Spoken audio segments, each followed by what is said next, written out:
pero cuenta lo que hay. Y luego ya cada uno pues emite su juicio y su opinión. Segundo matiz, como os he hablado 3 o 4 veces de la prueba de la resurrección, quiero hacer una precisión.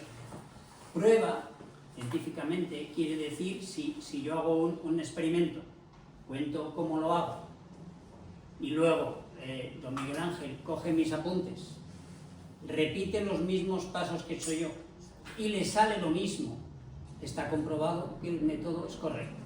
Eso es una comprobación científica. Eso con esto no se puede hacer. Tendríamos que tener un cuerpo que muriera en las mismas condiciones, que ya veremos que son bastante peculiares, y posiblemente que resucitara, y que al resucitar emitiera una energía que formara una imagen que vamos a ver. Como todo eso no se puede repetir, prueba no es. ¿Vale? Pero se le acerca. Bueno, vamos a hablar de... no sé dónde ponerme para molestar menos.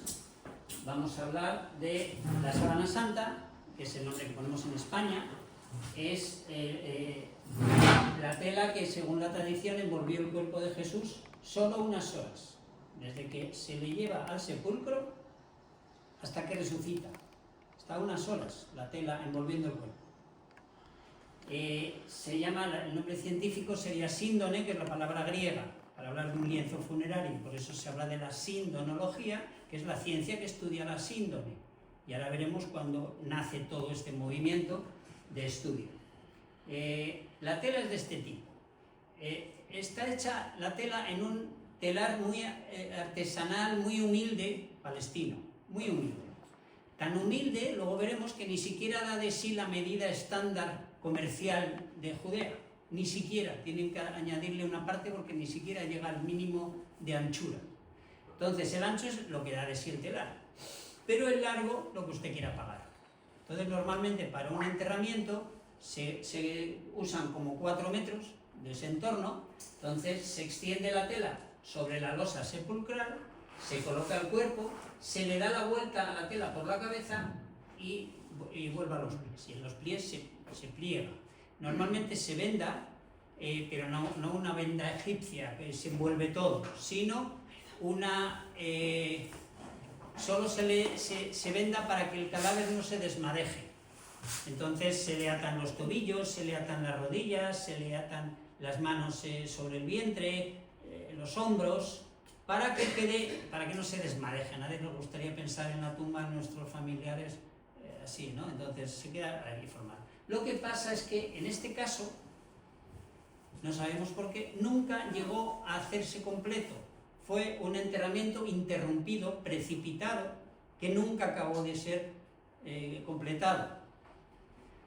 Y antes de que se completara, el cuerpo desaparece de dentro de la tela y se queda la tela. La tela es, pues eso, 4 veces más largo que ancho. El ancho es 1,10, más o menos. Que son los 8 por 2 codos hebreos, medidas hebreas. Es lino de Oriente. Ahora distinguimos entre un lino de una procedencia o de otra. En la de América no, es lino y punto. Es un tejido artesanal muy pobretón, de un telar muy humilde. Es curioso, para los historiadores es importante que en la tela, metido ahí entre la ordimbre, entre los hilos de la tela, hay partículas pequeñas de algodón y ninguna de lana. Eso para los historiadores es importante porque confirma la posibilidad de que sea palestino. Porque en el pueblo hebreo, en el pueblo judío, que tienen muchas costumbres que las siguen muy a ultranza, un telar no puede tejer una tela de origen animal, lana, oveja, y de origen vegetal, lino, algodón. Lino y algodón sí, pero la lana en otro telar. Aquí tengo uno para tejidos de origen animal y otro para tejido animal. Entonces, que exista algodón, perfecto. Algodón sigue siendo vegetal como el lino. Que no haya lana confirma que efectivamente puede ser palestino. Otra cosa muy importante para los historiadores, está blanqueado después de ser tejido. Cojo el hilo del lino, confecciono la tela y ya con la tela completa la blanqueo. Y entonces es fácil entender que queda mal, porque en los intersticios de los hilos el blanqueante no entra bien, y por lo tanto es un blanqueado imperfecto. A partir del siglo VIII ya nunca jamás se hace así. Se blanquea primero el hilo y con el hilo blanco perfecto tejo la tela. Y entonces ya queda todo perfecto. Pero esta no es perfecta. Y es muy antigua. O sea, está hecho de una forma que desde el siglo VIII ya no se hace. Perdón. ¿Qué imágenes hay en la tela? Y luego las que son importantes. Y luego contaremos las que no son importantes para que no nos distraigan. Lo importante es que hay una imagen frontal y dorsal, o sea, un cuerpo por delante y por detrás, unidos más o menos por la cabeza. No están unidos, aquí acaba la frente, aquí acaba la nuca y faltaría esto.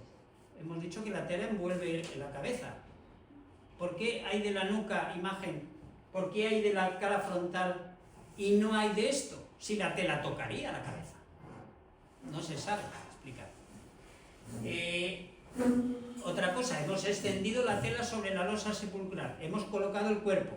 La espalda es fácil de entender, está encima de una tela muy tersa, pues solo forma la imagen de la espalda. Vale. Pero la cara de arriba, ¿qué pasa? Pues pasa como con nosotros con las sábanas de nuestra cama. La tela nos envuelve y cae por los laterales. ¿Y por qué hay imagen solo de la espalda y del frente y no hay de los laterales? No aparece los muslos, los brazos en los laterales, no hay imagen de los laterales, no hay imagen de la cabeza. Solo de lo que esté en la dirección vertical si suponemos el cuerpo tumbado. Eso no tiene explicación. Una energía, una radiación, es como una bombilla que se enciende y va en todas direcciones. Otra cosa es el puntero láser pero esto es un tema nuestro, tecnológico. Pero en la naturaleza, si hay una piedra que emana energía, la hace en todas direcciones. Y aquí debería ser en todas las direcciones, pero solo hay imagen de delante y de atrás, ni aquí ni de los laterales del cuerpo, y estarían tocando la tela. Otra cosa, hemos dicho que el cuerpo está apoyado sobre la de atrás. Habría deformación de las masas musculares. Si nos imaginamos el cuerpo ahí, pues los glúteos, los hombros, las pantorrillas estarían presionando y se extenderían. No hay nada. O sea, la parte de la espalda está perfectamente estilizada. No hay ninguna deformación. ¿La gravedad entonces no le afecta a este cuerpo o qué? No. Ya digo que a veces explicamos, o sea, contamos lo que ven los científicos y lo contamos. Y si no hay explicación, no hay explicación. Pero lo contamos. No le afecta la presión. Hemos dicho que en la parte de la espalda tenemos un cuerpo de 75 kilos, 80, que es la estimación de los forenses en función de su experiencia. Oye, 70 kilos por lo menos, esperamos, 75 fácil. O sea, un cuerpo presionando con 75 kilos sobre la tela crea una imagen. Y la parte de delante que se la deja caer sobre el cuerpo, o sea, no pesa nada, 1 kilo, creo que viene un kilo. Toda la tela pesa 1 kilo, luego la parte de delante pesa medio kilo, nada. Y sin embargo la imagen es igual, por detrás y por delante. No hay una imagen más nítida, más concreta en la parte de atrás, a pesar de estar los 80 kilos presionando. No le afecta el peso a la imagen. Según los forenses, es un varón de raza semita, entre 30 y 40 años, son estimaciones a partir de la experiencia. Sobre 1,80, eso es muy alto para la época y para la zona, pero es así. Y eso que ya se ha contado con que la tela se va deformando con el tiempo y se ha cortado esa teórica deformación de la tela. Por lo tanto, contando eso y suprimiéndolo, ¿no? Descontándolo, sigue siendo una persona de 1,80. Bueno, es alto para la época, pues ya está. Lo que está claro es que no solo es un hombre, es un cadáver torturado, es un hombre torturado. Y además tiene signos de rigor mortis. El rigor mortis, ya saben, es esa rigidez que coge el cuerpo cuando muere. Al cabo de unas horas coge una rigidez, llega a ser máxima, pongamos 6 horas y luego ya se vuelve a relajar. Bueno, pues este cuerpo está en máxima tensión de rigor mortis. De hecho, luego veremos, parece que una pierna es más corta que otra y tiene que ver, según los forenses, con el rigor mortis. O sea, no es que parezca muerto, es que está muerto, porque tiene rigor mortis. Una persona con, yo que sé, con parada de corazón o en coma no tiene rigor mortis, sigue vivo. Tiene que morir para que haya rigor mortis. Y tiene muchas manchas de sangre, que luego veremos, habrá que analizar. Primero a ver si es sangre y no es pintura o lo que sea. Luego a ver si es sangre de cuerpo humano y no de animal. Y luego a ver si es sangre, eso ya es los forenses, de este cuerpo al que le hayan hecho alguna herida y esa sangre sea razonable en función de esa herida. Y no simplemente un cadáver salpicado con sangre, que a nosotros nos la pegan, a un forense no. Y esto es lo que no es importante, para que no nos distraiga. Hay toda una banda aquí. ¿Se ve una línea? Bueno, pues eso es que el telar era tan humilde que ni siquiera llegaba a los 2 codos hebreos. O sea, no llegaba a la medida razonable, a la medida comercial hebrea. Entonces, según los expertos en tejidos, esta tela es exactamente la misma, de la misma época, todo igual, que se le añadió para completar esos 2 codos. Y se hizo ahí un zurcidito y ya está. Como no tiene imagen, no tiene nada, o sea, no cambia nada de lo que estamos hablando de la tela, el que tenga esa franja o no, pues no molesta, o sea, no implica nada. De hecho, lo único que implica para los expertos en tejidos es que esto es muy antiguo, muy humilde, muy pobretón y posiblemente palestino. Tiene quemaduras de incendio, chamuscaduras, ha sufrido varios incendios la tela, todos muy extraños, o sea, no tiene sentido que que nazca un incendio, que surja un incendio en una capilla sin velas ni nada, por la noche, con todo oscuro, dentro de una ermita de piedra. ¿Pero fuego de qué? ¿Qué empieza a arder? Bueno, pues hace un fuego, surge un fuego al lado de la tela y está a punto de perderse. Bueno, al final la salvan, bueno, tardan 2 años en abrir la urna. Estaba en una urna de madera repujada en plata. Llegó a alcanzar tal temperatura que la plata empezó a derretir y empezó a colarse por las hendiduras, por las yendas de la caja de madera. Y por eso no se atrevían a abrirla. Daban por hecho que se había perdido. Piensen que para toda la cristiandad esta es la máxima reliquia posible. No es de un santo, no es del santo que más nos guste, que más devoción nos inspire. No, es del propio Jesús. Entonces siempre ha sido lo más en reliquias de toda la cristiandad. Bueno, pues de repente piensan que está derretida la plata, esto se ha perdido. Por fin, después de 2 años, se arman de valor, lo abren y ven que no, que estaba doblada dentro de la caja y solo los dobleces más cerca del fuego, del foco del incendio, es lo que se ha chamuscado, pero lo demás no. De hecho, había un pliegue por aquí y no hay ningún problema. Con ese incendio lo que sí se chamuscaron para siempre son los brazos por delante y por detrás. Es la parte peor. Bueno, pues eso ya no lo tendremos nunca. Pero todo lo demás está. Lo que hicieron es dárselo a unas monjas clarisas para que quitaran la parte quemada, lo que ya está perdido, que se quite, y le pusieron unos zurcidos de unas telas así, por eso son una pinta triangular, lo que está chamuscado. O sea, esos triángulos es lo que estaba totalmente perdido. Y lo zurcieron bien para que no empezara a romperse por ahí, como protección. Eso en tiempos muy nuevos, al final del siglo XX, creo que en 1983, de ese orden, vieron que precisamente ese zurcido lo que estaba es almacenando una suciedad que podía perjudicar la tela. Entonces se deshizo eso, se quitaron los remiendos y ahora se guarda como está. Esto es simplemente triángulos en blanco, no hay nada. Debajo hay otra tela, pero no hay nada ahí. Se han quitado los zurcidos de las clarisas. Hay cercos de agua del agua que se utilizó para apagar los incendios. Claro, es que al final cogen la urna, la meten en un barril de agua y luego la sacan. Y entonces quedan estos rombos que he marcado yo en azul, ahí se ven, Pues para que no nos despisten, porque esas marcas no tienen que ver con la figura, es cercos de agua de apagar los incendios. Y nada más, eso es lo que tiene la tela. El principio de la historia es aquí. Yo he dicho que no voy a hablar de fe ni de religión. Cuando ponga algo del Evangelio es para comparar, porque si los Evangelios son la verdadera historia de Jesús contado por gente, por sus amigos, por gente que le conoció, y la tela, aparentemente, es la tela que envolvió el cuerpo de Jesús desde que se le deja en el sepulcro hasta que resucita, no puede haber incongruencias entre lo que diga el Evangelio y lo que diga la tela. Y si hay incongruencias, o el Evangelio no tiene razón, o la tela no es de Jesús. ¿Vale? Entonces, cuando ponga algo es para comparar, para ver si podemos seguir pensando que es de Jesús o no. Es de su sepulcro palestino del siglo I. Aquí está la famosa rueda de molino que desliza y acaba cerrando. Es fácil de cerrar, muy difícil de abrir.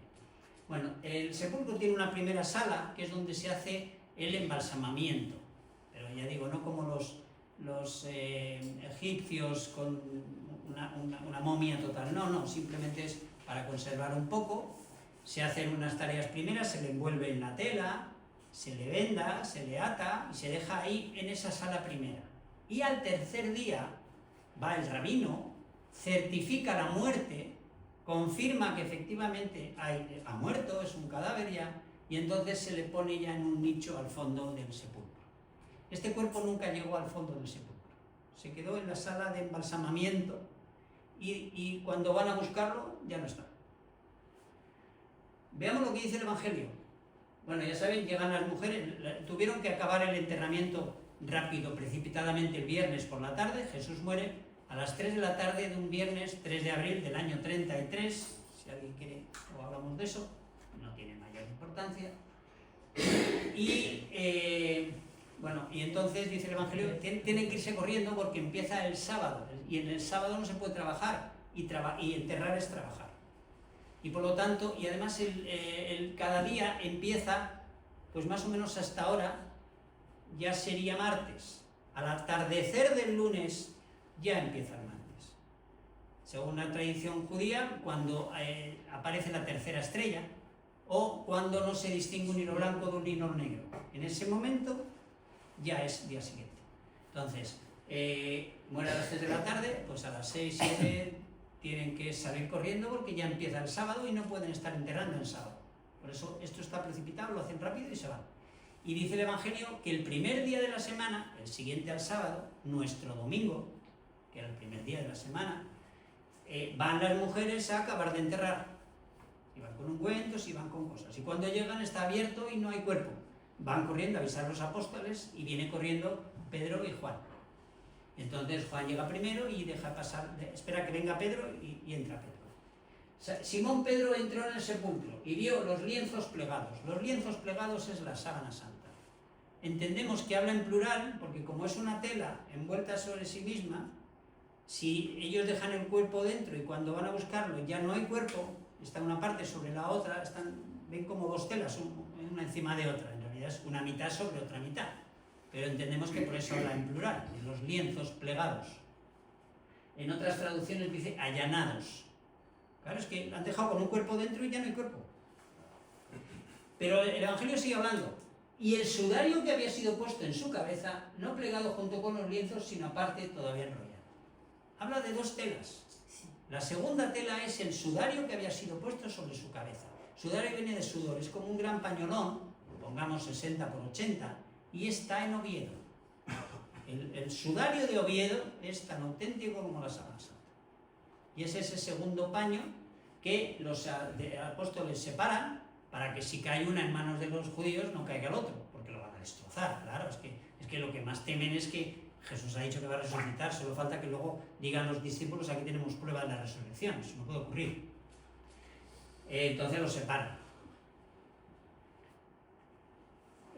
La historia nacería aquí, la sábana santa la llevan al primer reino que se hizo cristiano, hacia el año 70, Osroene, capital, Edesa, está en Turquía.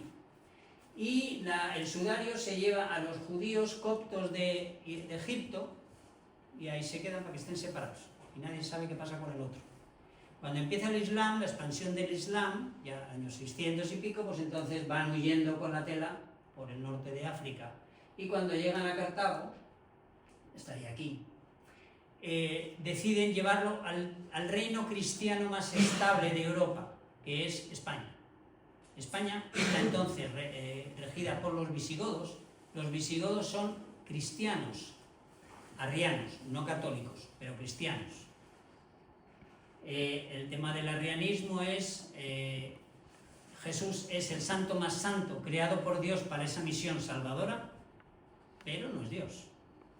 Es un hombre santísimo, el más santo de todos. Dios le encomienda la salvación de los demás, pero no es Dios. Eso es lo que dice el arrianismo. No hay Trinidad, hay Dios Padre y punto. Bueno, pues... Pero el caso es que sí son cristianos, y por lo tanto lo llevan a la España visigoda y lo guardan en Toledo, que es la capital, y es la primera gran reliquia de toda la catedral, el Sudarium Domini. Siempre le han llamado Sudarium Domini, sudario de nuestro Señor. Y cuando llega la invasión del Islam, pues don Pelayo, ese don Pelayo de la Reconquista, es el primo hermano del último rey visigodo, de don Rodrigo, son primos hermanos. Y entonces él, que es su capitán general, ve que no tiene ejército para volver a enfrentarse con los musulmanes y coge todas las reliquias importantes de la catedral, con el obispo también, y se va a su pueblo, a su patria chica, a Asturias, porque ahí sabe que en las montañas lo puede esconder lo que quiera el tiempo que haga falta. Y ya vendrán tiempos mejores para sacarlo, y por eso está en Oviedo. Bueno, cuento un par de cosas más. Constantinopla, la capital romana de Oriente, es la gran capital cristiana, dicho por ellos, están encantadísimos de ser la gran capital cristiana del mundo. Y entonces declaran la guerra a Edesa porque dicen que tiene la tela que envolvió el cuerpo de nuestro Señor. Perdón, eso lo tenemos que tener nosotros. Declara la guerra a Edesa, que es nada, solo para recuperar la gran reliquia, y la recuperan. Y en el año 944, un 16 de agosto, entra en Constantinopla, y desde entonces es fiesta litúrgica y está recogido en textos. El 16 de agosto de 1944 es la entrada de la tela que envolvió el cuerpo de nuestro Señor Jesucristo en Constantinopla. Lo digo porque luego habrá una prueba del carbono 14 que diga que esto es un invento de 1200. 1944. ¿Qué es 1944? No, cuando... No, 944. 900. Sí, quite el 1000. En el 944 está esto. Bueno, ya me he distraído. Bueno, entonces está en Constantinopla y desde el 944, por lo tanto malamente se puede inventar, falsificar, no sé qué palabra poner en 1200, si en el 944 ya está declarada fiesta litúrgica por esa tela. Bueno, al final, ya saben lo de las cruzadas, caballeros cristianos que van a recuperar los santos lugares de Jerusalén, pues ha habido varias. La cuarta la patrocinan los mercaderes de Venecia, ahí anda Venecia, y entonces la pagan y van a Tierra Santa. Pero el rey de Constantinopla, que ha sido depuesto, le han quitado el trono, habla con los mercaderes: oye, antes de camino a Tierra Santa, pararé en Constantinopla, me devolvéis mi reino y yo pago la cruzada. Ah, pues mira, eso nos interesa. Va a la cruzada a Constantinopla antes de ir a Tierra Santa, devuelven al rey a su trono y no paga. Entonces, cuando ya se hartan los cruzados, asaltan Constantinopla para coger el dinero que entienden que es suyo porque se les ha prometido. Entonces entran a robar. O sea, asaltan para robar, para coger oro y financiarse. Y un caballero francés, que cada gran caballero dirigía como una zona, pues el caballero francés Otto de la Roche, con nombre y apellidos, que estaba en la zona donde se guardaba la sábana santa, que además veía que se exponía de vez en cuando y se enseñaba al pueblo, lo que hace es ir a robarla y cogerla. Robarla, no hay otra palabra. Y entonces la esconde, y durante siglo y medio nadie sabe dónde está. El gran patriarca de Constantinopla le pide al Papa de Roma que devuelva. Mira, mal lo habéis hecho lo que habéis hecho, eso de asaltar una capital cristiana es imperdonable, una cruzada asaltando una capital cristiana, pero por lo menos devolvernos la sábana santa y lo demás os quedáis con lo que sea. Y el Papa dice, si es que no la tengo, nadie la tiene. Y entonces, esto es 1200. Señora de las fechas, 1200, cruzada.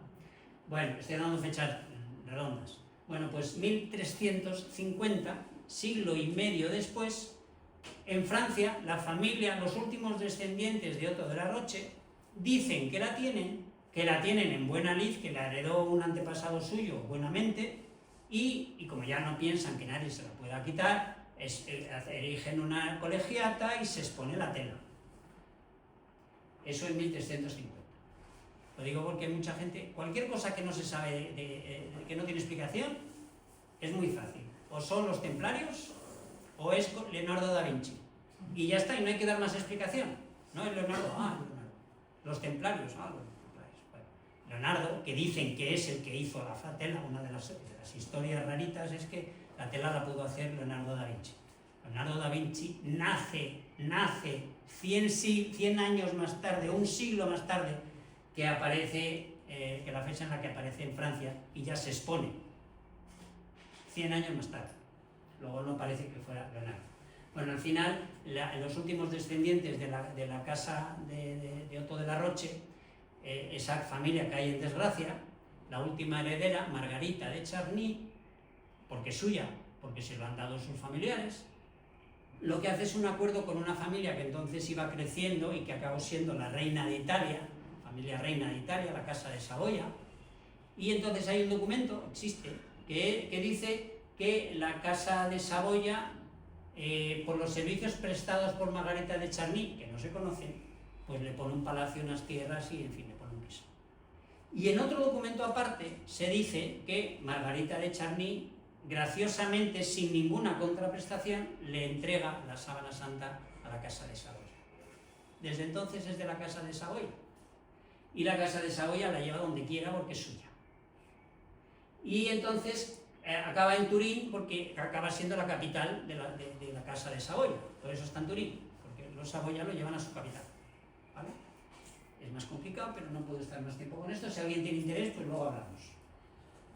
Esta es la cabeza, o lo pongo en blanco y negro, porque por contraste se ve mejor, o lo pongo en el color de la tela. El color de la tela es como un amarillento, como si se nos va una pizca a la plancha, una tela blanca, se nos va una pizca a la plancha y amarillea un poco porque se ha tostado la plancha, claro, la hemos quemado la tela. Bueno, pues parece eso, pero no es. Según los químicos y los físicos no hay nada de combustión, no hay ningún hilo calentado, nada. Ya veremos de qué va la imagen. Pero no es nada que tenga que ver con calentamiento de la tela y por eso aparece una cosa como quemada. Lo digo como para que nos hagamos idea del efecto que produce. Pero no está quemada la tela. Bueno, esto es en blanco y negro, está la cara de verdad. Antes de que aparezca la tela, cuando hemos dicho que se lleva al primer reino cristiano, a Osrene, a Turquía, el rey es cristiano, y entonces el temor del rey es que su hijo no es cristiano, y su hijo es un hereje furibundo, y cuando tome el trono, porque el rey ya esté muerto, pues entonces va a quemar la tela y va a hacer barbaridades.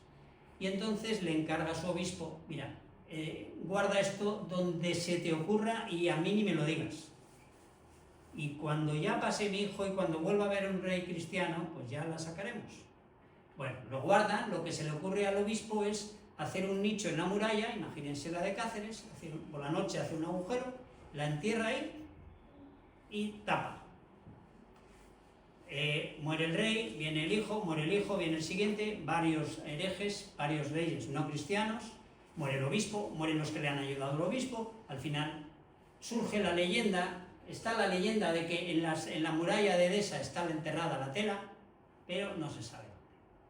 En una riada en el 525, hay una gran riada, se viene abajo un lienzo de muralla y aparece el nicho y aparece la tela. Era verdad la leyenda. Apareció casualmente el agujero donde lo dejó el obispo. Entonces, desde el 525...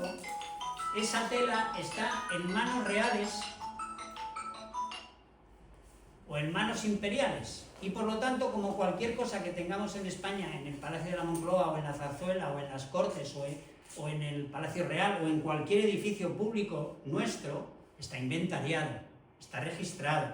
Entonces, desde el 525 eso está con imágenes, con dibujos, con grabados de la tela. Desde el 525. Lo digo por ese 1200 del carbono 14. Bueno, antes de esa fecha, la representación de Jesús, esto es de una catacumba del siglo III, es el joven pastor. Un joven, siempre barbilampiño, siempre sin barba, y a veces con un borreguito en los hombros o no, porque es la representación del buen pastor. Ese es Jesús. En todas las catacumbas es el mismo. A partir del 525, las caras de Jesús son siempre igual. Las caras de la Virgen, de San Pedro, de San Pablo, de San Juan, de quien sea, depende de la imaginación del artista. La cara de Jesús, no. No, solo hay que copiar. Es lo que piensa la cristiandad. Y por lo tanto la cara de Jesús siempre es la misma. Cualquier imagen que tengan del Jesús, del Dios Pantocrato, Dios en majestad, en el románico, en el gótico, en la arquitectura, en las representaciones bizantinas, da igual, la cara siempre es la misma. Esto es un dibujo del siglo VI en el monasterio de Monte Sinaí en Egipto, siglo VI. Siglo IX, monasterio de Dafne al lado de Atenas en Grecia. Siglo XI en Santa Sofía, Constantinopla, Turquía. Siglo XII, Capilla Palatina de Palermo, capital de Sicilia, Italia. Siglos distintos, países distintos, la misma cara siempre. Incluso la misma cara hasta la anécdota. Esto siempre pensó la cristiandad que era un rizo del pelo. Pues le hacemos un rizo del pelo. Esto ahora sabemos que es simplemente un pliegue de la tela. La tela se guardaba doblada, siempre igual, y dentro de la cajita. Y entonces, al final acaba teniendo unas arrugas ya endémicas, ya para siempre. Bueno, pues una pilla aquí. Bueno, pues la gente pensaba que Jesús tenía bocio, tenía alguna deformación en el cuello.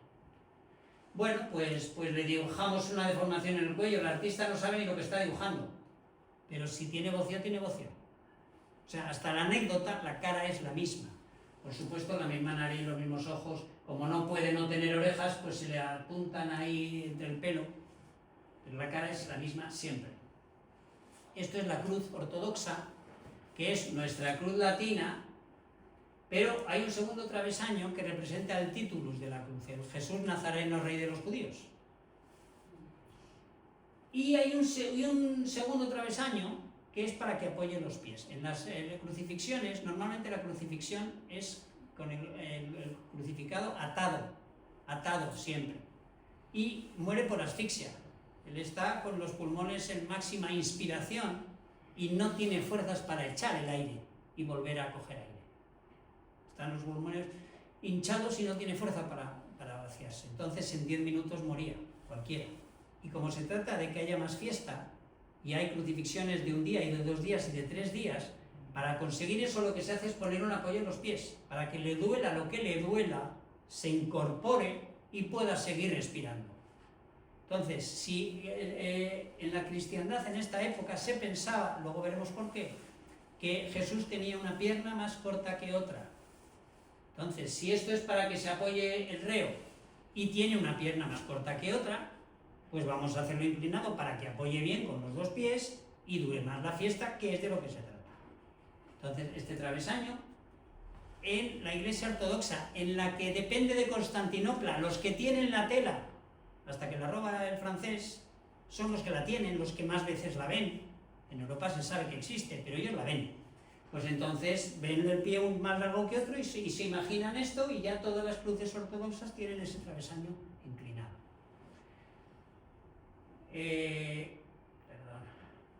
Esto es para que se sepa, esto no tiene que ver con la tela, pero es cuando explico a niños lo que es la fotografía y lo que es el negativo fotográfico. Saben más de píxeles que nosotros, pero no tienen la más remota idea de lo que, no se pueden ni imaginar lo que es un negativo fotográfico. Y entonces tengo que exponerlo esto para que vean la foto real de lo que sea, y el negativo fotográfico. Y entonces, para que vean que lo que está a la izquierda está a la derecha, lo de la derecha está a la izquierda, lo claro pasa a estar oscuro, lo oscuro pasa a ser claro.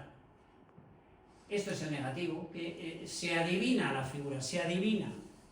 Todos recordamos cuando nuestras abuelas o nuestras madres, ya hace años, nos decían: oye, esa foto que yo salí tan guapa en la boda de no sé quién, búscamela y me haces una copia. Nos costaba encontrarla, porque es que hay que buscar así, y a lo mejor hay varias parecidas, y al final por descarte esta debe ser. Bueno, o sea que es que la información que tiene un negativo es limitada. Bueno, eso es para explicar lo que ahora viene. Esta es la foto en la parte primera, en la parte frontal de la figura. Aquí estaría ya la nuca y aquí estaría la parte dorsal, la parte de la espalda. Bueno, un político italiano, la casa de Saboya es reinante en Italia, pues un político mueve todos sus contactos para llegar al rey y convencerle de que deje fotografiar la tela. La fotografía se ha inventado en el primer tercio del siglo XIX y no hay fotógrafos profesionales, todos son aficionados porque se acaba de inventar. Entonces este fotógrafo aficionado, que era abogado, mueve sus contactos y lo que le cuentan al rey: vamos a ver, la tela ha sufrido muchos incendios, varios incendios, y siempre se ha salvado milagrosamente al final. En una de estas, a ver si se va a perder. Y ahora hay una técnica que permite reproducir la imagen. Y entonces autoriza, con ocasión de la boda del príncipe heredero, se va a exponer la tela durante 5 días. Eso se llama ostensión. Va a haber una ostensión, una presentación pública de la tela. Durante 5 días la gente pasa por delante y la ve. Y entonces lo que se le da a Secondo Pia, que es como se llamaba este abogado, se le dan unas horas antes de la apertura al público para que haga esa foto. Y si algo falla, unas horas después, cuando ya está cerrado. Medio no. Y entonces lo intenta al principio, algo sale mal. Claro, es que no hay costumbre de fotografiar cosas de 4 metros. Cuidando la luz, cuidando no sé qué, alguna falla con la luz, pues hay que volver a intentar al final. Lo intenta al final, parece que sale bien, está cuidando las placas del negativo, con sus ácidos y esas cosas, que todo esté bien, porque se está jugando su prestigio ante el rey. Y cuando mira el negativo para ver que todo está bien, que no tiene rayaduras, que no tiene nada, casi se le cae la placa porque aparece esto. En el negativo fotográfico, eso que hemos visto que antes que las cosas se ven raras, en el negativo aparece lo que sin duda es la verdadera fotografía del cuerpo de la sábana. La verdadera fotografía es esta, no esta. Vale, ¿y eso qué quiere decir? Si en el negativo aparece un positivo, quiere decir que esta tela, supuestamente del siglo I, desde luego por lo menos del 525, que es cuando aparece, pero aunque fuera una semana antes de que se invente la fotografía, es imposible que una tela se comporte como si fuera un negativo fotográfico, de forma que su negativo es un positivo. Para que en el negativo aparezca un positivo de verdad, quiere decir que el negativo es este. La tela se comporta como si fuera un negativo fotográfico. Eso no puede ocurrir ni 5 segundos antes de que se invente la fotografía, porque el invento, esto que es el efecto del negativo, no se sabe lo que es hasta que se inventa la fotografía. No es nada natural. Y que por primera vez en la historia aparezca un negativo, una tela, que se comporta como un negativo en 4 metros, hombre, es extraño. Este día nace la sindonología. Este día los no cristianos, los no católicos, se tienen que poner a trabajar, porque hay que buscar una explicación, porque milagritos no. Entonces, que esta tela se comporte como un negativo y su negativo de una fotografía real, no. Aquí, por ejemplo, se ve que el cuerpo ya está muerto, con los ojos cerrados. Aquí pensaban que estaba vivo, con los ojos abiertos. De ahí viene la leyenda de la Verónica. En ningún evangelio, ni los canónicos, ni los apócrifos, en ningún evangelio viene ninguna escena de la Verónica. No existió jamás ninguna señora que se llamara Verónica. Verónica significa veroicono, es la leyenda de la verdadera imagen. Oye, ¿cuándo puede surgir esta verdadera imagen de Jesús que está vivo pero ya tiene la corona de espinas y ya tiene signos de flagelación? Pues tuvo que ser en el Vía Crucis. Pues entonces se supone que unas santas mujeres le secan el sudor y se queda la imagen.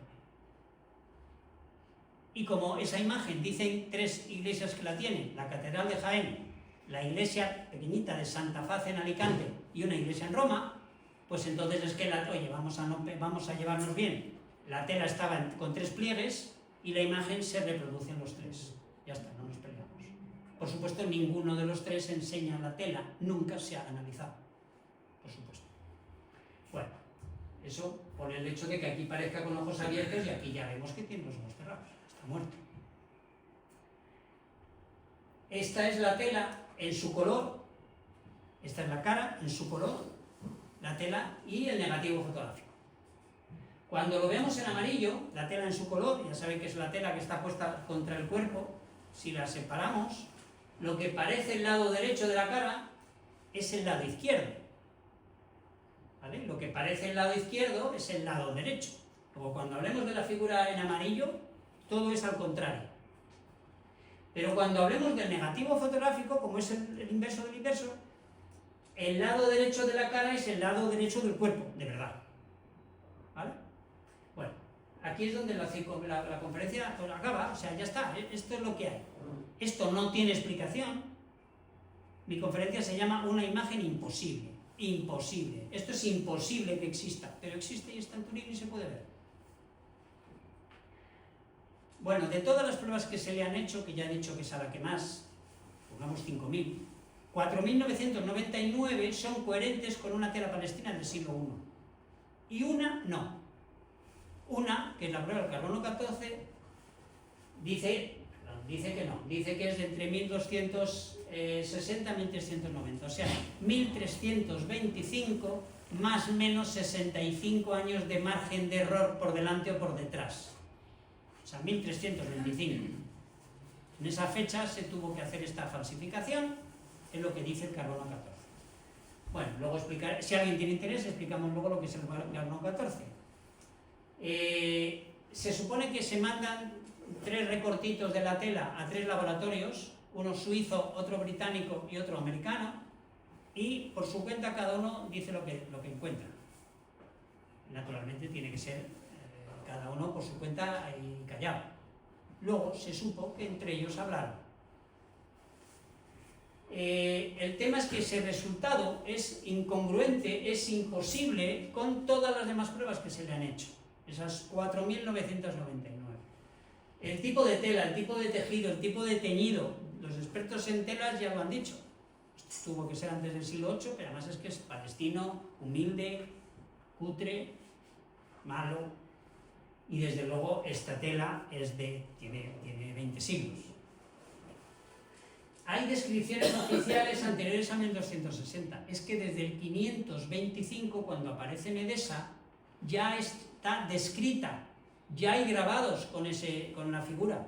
Normalmente se doblaba para que apareciera la cara, e incluso le ponían un marco, y lo demás quedaba doblado detrás. Pero hay descripciones que dicen que sacando la tela del marco se ve la figura entera de nuestro Señor por delante y por detrás.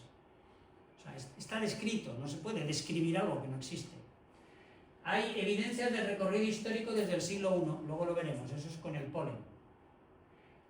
No se pueden falsificar datos médicos o históricos desconocidos en 1260. Hay muchas cosas, según los forenses, que para haberse falsificado tenían que conocer la circulación de la sangre.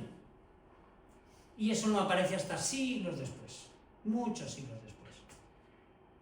Y no se pueden falsificar propiedades desconocidas. Ya he dicho, no en el siglo XII ni en el XIII. 10 segundos antes de que se invente la fotografía, nadie puede falsificar nada con aspecto de negativo fotográfico, porque no sabe lo que es. Y además, ¿para qué? ¿Quién va a falsificar una cosa que parezca un negativo fotográfico? ¿A qué? A ver si la humanidad descubre la fotografía un siglo de estos. ¿Y a mí en qué me beneficia? Bueno, es incongruente y una prueba no puede anular las 4.999. Ahora, la última vez fue hace yo creo que 2 o 3 años. Uno de los laboratorios salió en prensa diciendo, vamos a ver, nosotros lo hacemos bien, porque ellos siguen viviendo de hacer pruebas del carbono 14.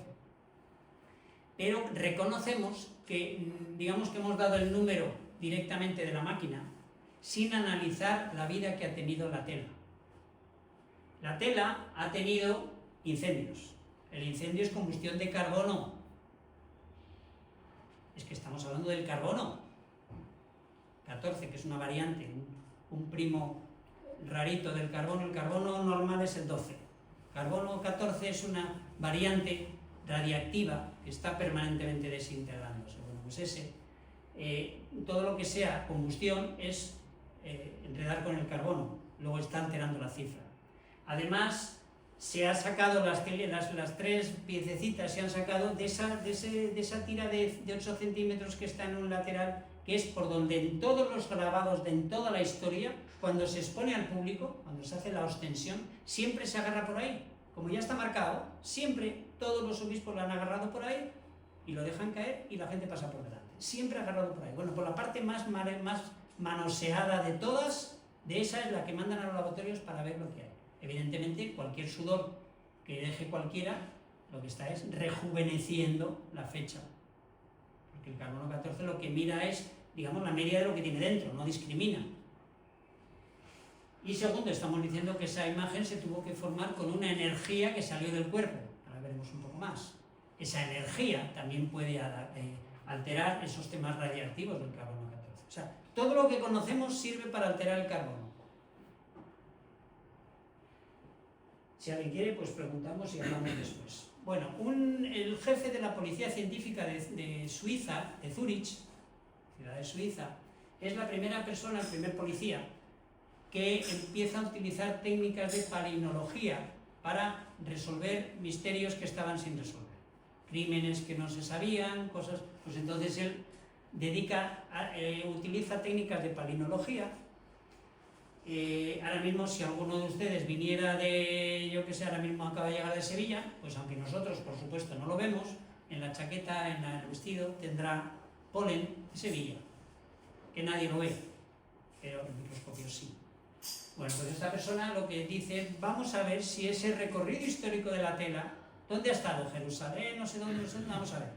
Entonces, pide permiso, coge muestras de polen, y con esas muestras de polen, encuentra el 25%, solo la cuarta parte de las muestras las identifica con sus catálogos de botánica, y son todas efectivamente del este de Italia, de Francia, norte de Italia.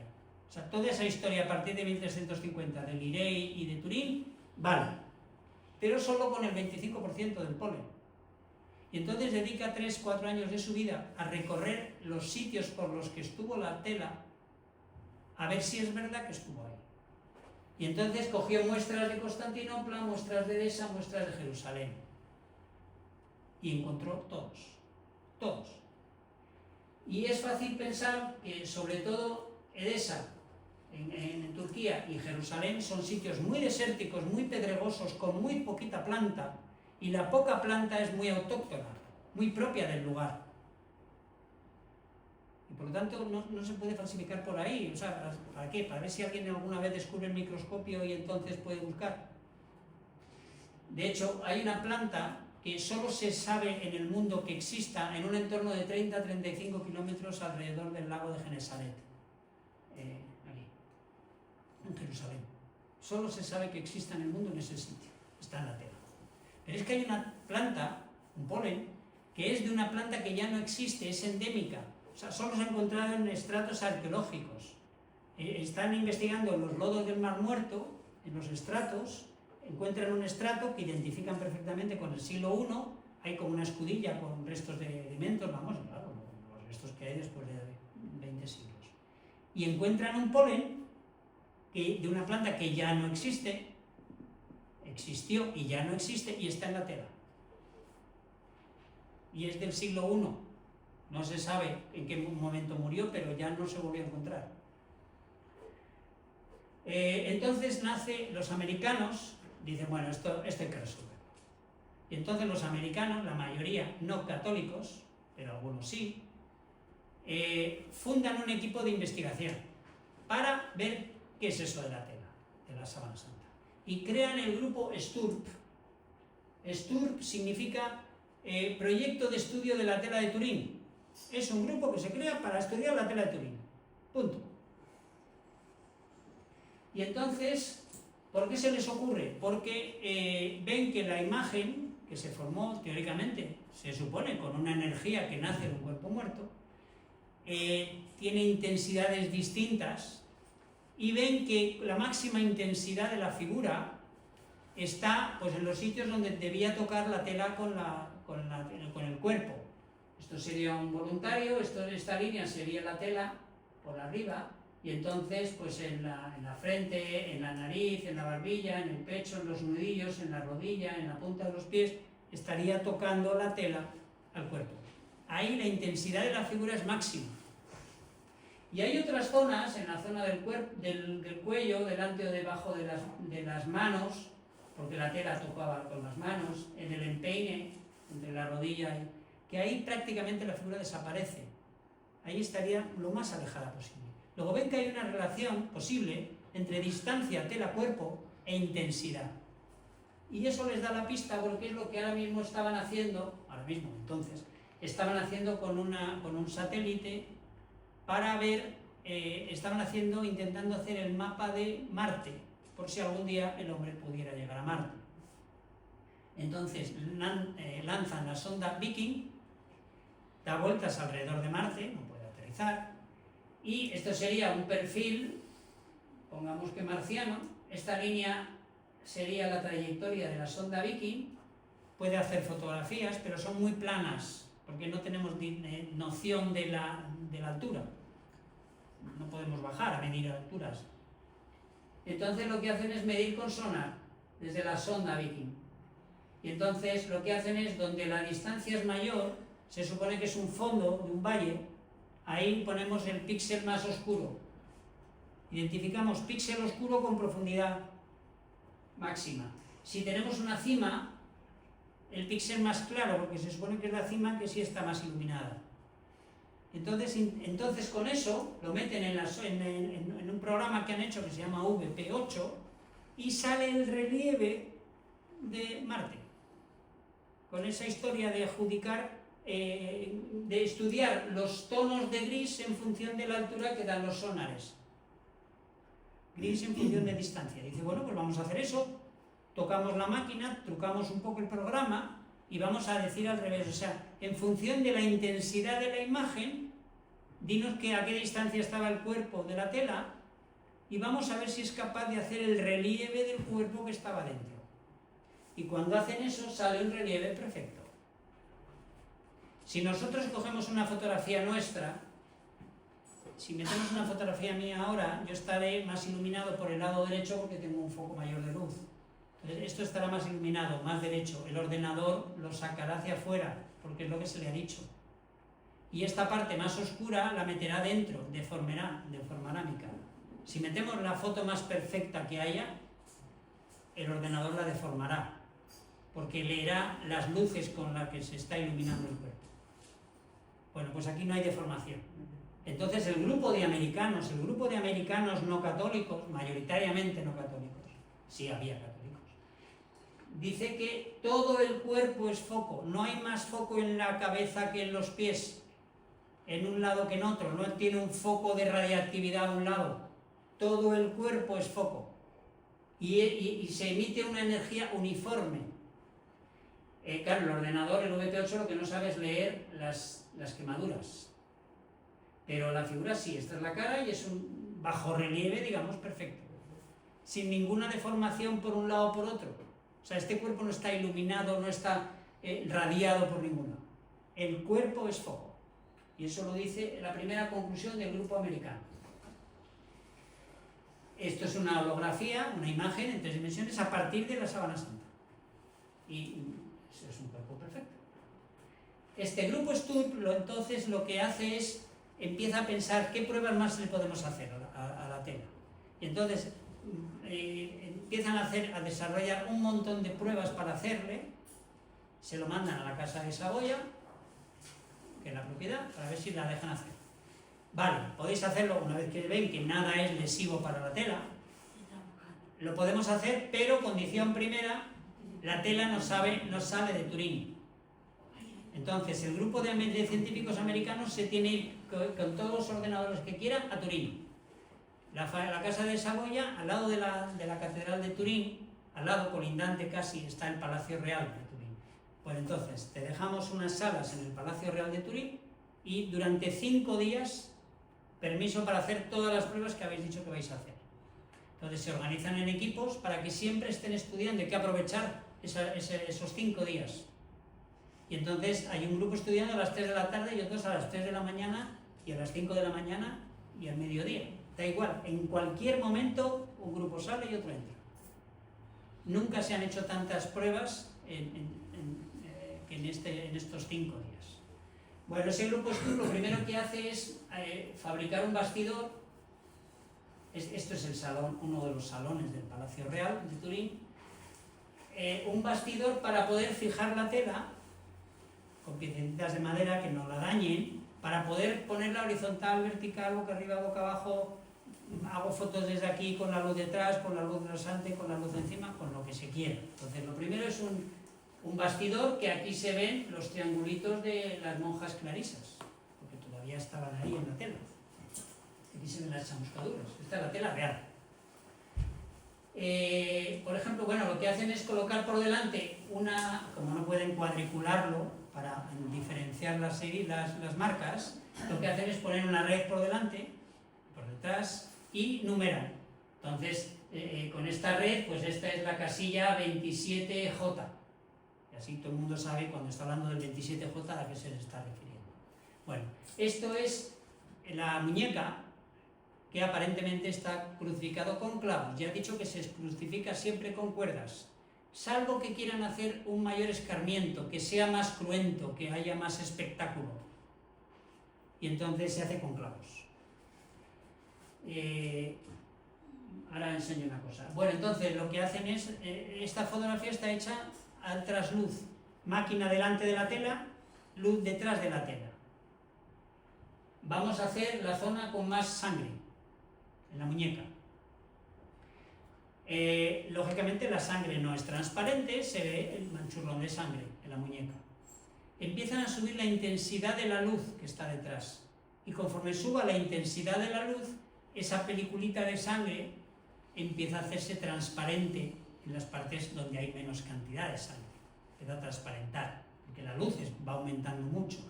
Cuando ya la sangre está a punto de desaparecer por transparencia, porque el foco es muy grande, lo último que queda es esto, 1 centímetro por 1 centímetro. Es el hueco del clavo en la muñeca. O sea, no es un manchurrón de sangre pintada encima de la muñeca, no, es un cuerpo crucificado de verdad con un clavo de verdad, y la sangre de verdad que se almacena en ese hueco es el que está aquí. Si alguien pinta y quiere pintar una cosa más cruenta, extiende el rojo de la sangre. Lo que no se le ocurre es aumentar la densidad, porque no se va a notar. Pues aquí es la densidad.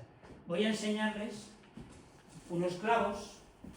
Vamos a ver si nos enteramos bien. A ver si luego van diciendo que vino un señor a dar una conferencia que tenía los clavos de Cristo. No. Soy arquitecto, son clavos de obra, pero son los mismos que se utilizaron para la crucifixión.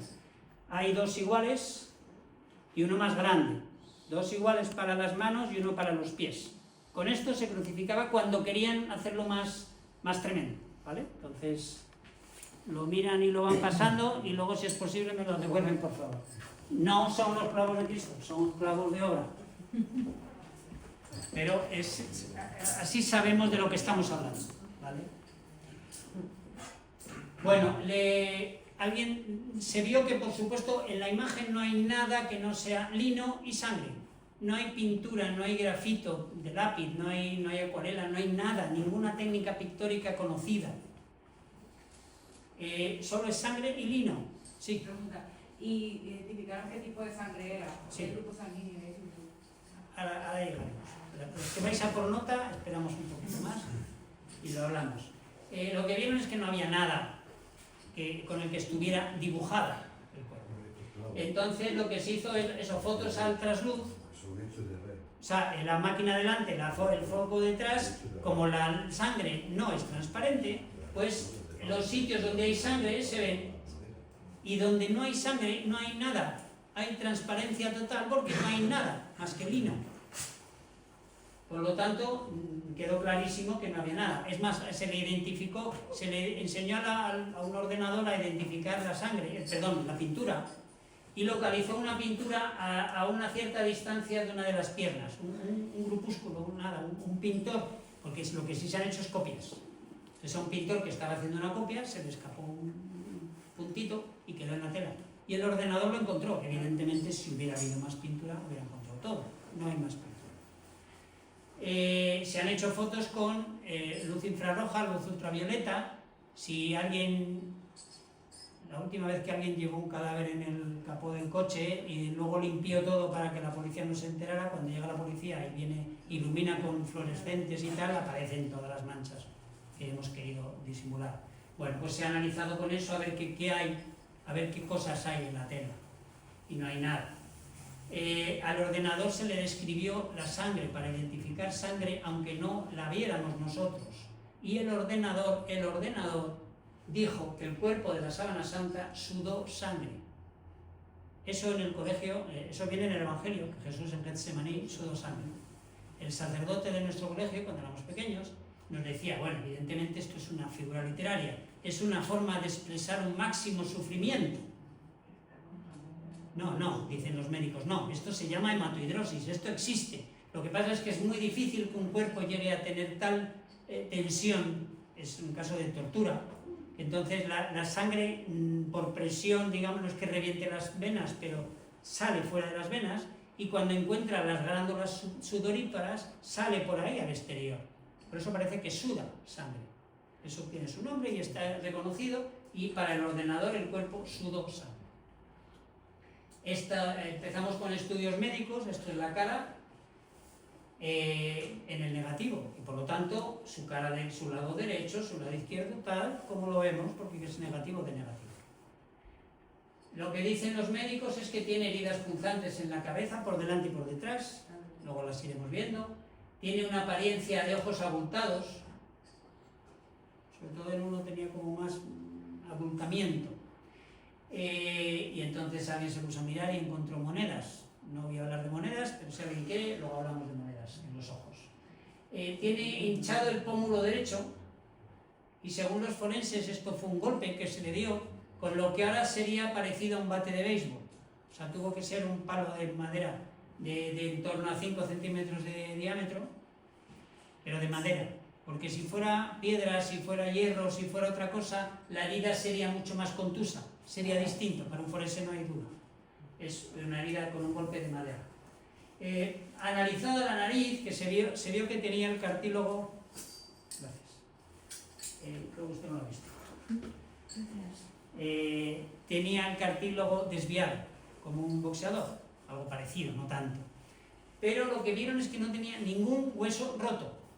No hay ningún hueso roto desde la cabeza hasta la punta de los pies. Pero el cartílago de la nariz sí, desviado. Cuando están analizando el cartílago de la nariz, encuentran como un polvillo en la nariz, y ese polvillo lo encuentran en las rodillas.